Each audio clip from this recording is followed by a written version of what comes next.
শুধুমাত্র একটা আইব্রোস করলে যেমন মেকআপ লুক কমপ্লিট হয় না, ঠিক তেমনি dark circles, pigmentation, dark spot থাকলে কিন্তু আমাদের মেকআপটা দেখতে ভালো লাগে না।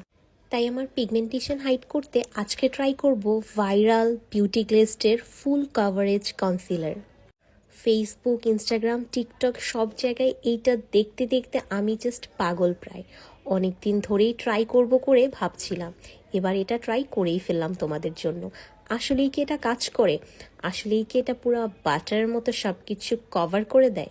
সো আজকে হয়ে যাবে দুধ কা দুধ পানি কা পানি, অর্থাৎ এটা কি আসলেই কাজ করে নাকি পুরাই ভুয়া। সো আমার ময়শ্চারাইজ করা ফেসে আমি ডিরেক্টলি এই কনসিলারটা অ্যাপ্লাই করে নিলাম। এই কনসিলারে 3টা শেড দেখতে পাচ্ছ তোমরা, 2টা ডার্কার, একটা লাইটার। বাট অ্যাপ্লাই করার পর ডার্কার শেডগুলো যেগুলো পটে দেখায় বাট ফেসে অতটা ডার্ক লাগে না, ওগুলোও হালকা লাইটার শেডই মনে হয়।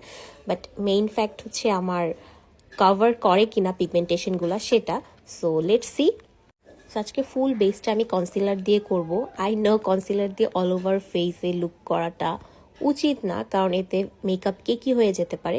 বাট তারপরও যেহেতু এই ভাইরাল জিনিসটা ট্রাই করছি, সো আজকে শুধু এইটা দিয়ে দেখি কেমন কাভারেজ দেয়।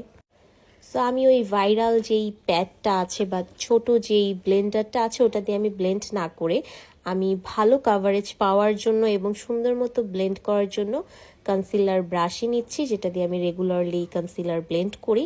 অ্যান্ড অ্যামেজিংলি আমি একটু শকড হইনি, যেটা এক্সপেক্ট করেছিলাম সেই রেজাল্টই পাচ্ছি। লুক অ্যাট দ্য কাভারেজ, কি সুন্দরভাবে আমার চোখের নিচের পিগমেন্টেশন, ঠোঁটের দুপাশে এবং গালের পিগমেন্টেশন হাইড হয়ে গেছে। মনে হচ্ছে একটা ফুল কাভারেজ ফাউন্ডেশন অ্যাপ্লাই করেছি।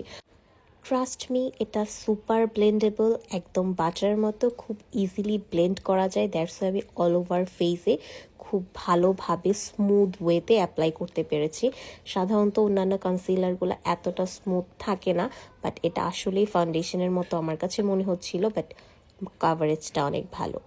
তবে হ্যাঁ, আমি এক্সপেক্ট করব যাদের আমার থেকে ডার্ক স্কিন টোন তাদের জন্য এর থেকে ডার্ক যদি কনসিলার শেড হয় তাহলে বেশি ভালো হবে। সো ওদের যদি আরও শেড রেঞ্জ বাড়ায় তাহলে এটা বেশি ভালো হবে আমার জন্য। স্পেশালি ডার্ক স্পট অনেক বেশি থাকে আমাদের মতো স্কিন টোনের আপুদের। বাট অল ওভার এটা যে ফাউন্ডেশনের মতো ব্লেন্ড হবে, এত সুন্দর কভার করবে আমি চিন্তা করিনি। এরপর আমি এমিলির একটা লিকুইড ব্লাশ দিব, এটা আমার রিসেন্ট ফেভারিট। এটা আমি হচ্ছে রেগুলার বাইরে যাওয়ার সময় ব্যবহার করি। বাই দ্য ওয়ে, ভিডিওতে যেই প্রোডাক্টগুলো ব্যবহার করছি তোমরা কিন্তু এগুলো পেয়ে যাবে স্পার্কেল জোন ফেসবুক পেজে। লিকুইড ব্লাশ অ্যাপ্লাই করার পর ফেসে একটা যে ইনার গ্লো আসে, এত সুন্দর একটা ভাইব আসে, ব্রাইটনেস আসে, অনেক ভালো লাগে। তোমাদের কার কার লিকুইড ব্লাশ আমার মতো পছন্দ অবশ্যই কমেন্ট করে জানাবে। কনসিলার দিয়েও যে এত সুন্দর একটা বেস ক্রিয়েট করা যায় আমার জানা ছিল না। আর এত ক্রিমি কনসিলারের টেক্সচারটা, এটাই আমার কাছে সব থেকে বেশি ভালো লেগেছে। সো এবার আমি সেট করে ফেলবো কনসিলারটাকে, আমার ক্রিম বেসটাকে পাউডার দিয়ে সেট করব। লুজ পাউডার, W7-এর লুজ পাউডারটা নিয়েছি। যারা অনেকেই জিজ্ঞেস করা আপু রিজনেবলের ভিতরে একটা লুজ পাউডার সাজেস্ট করো যেটা ভালো হবে, সবার স্কিনের সাথে যাবে, সেটা হচ্ছে W7-এর বানানা পাউডারটা তোমরা নিয়ে নিতে পারো। এগুলো সব কিন্তু তোমরা স্পার্কেল জোন ফেসবুক পেজে পেয়ে যাবা। আমি পেজের লিঙ্কটা উপরে ডিসক্রিপশন বক্সে দিয়ে দিব। সো আমি ব্রোঞ্জ করে নিয়েছি টেকনিকের ব্রোঞ্জার দিয়ে। অ্যান্ড অফ ক্যামেরায় আদার মেকওভার কমপ্লিট করে চলে এসেছি। আর লুক অ্যাট দ্য গ্লো। কেউ বলবে এটা কনসিলার দিয়ে করেছি। তোমরা যারা যারা এই কনসিলার ব্যবহার করেছো কেমন লেগেছে জানাবে।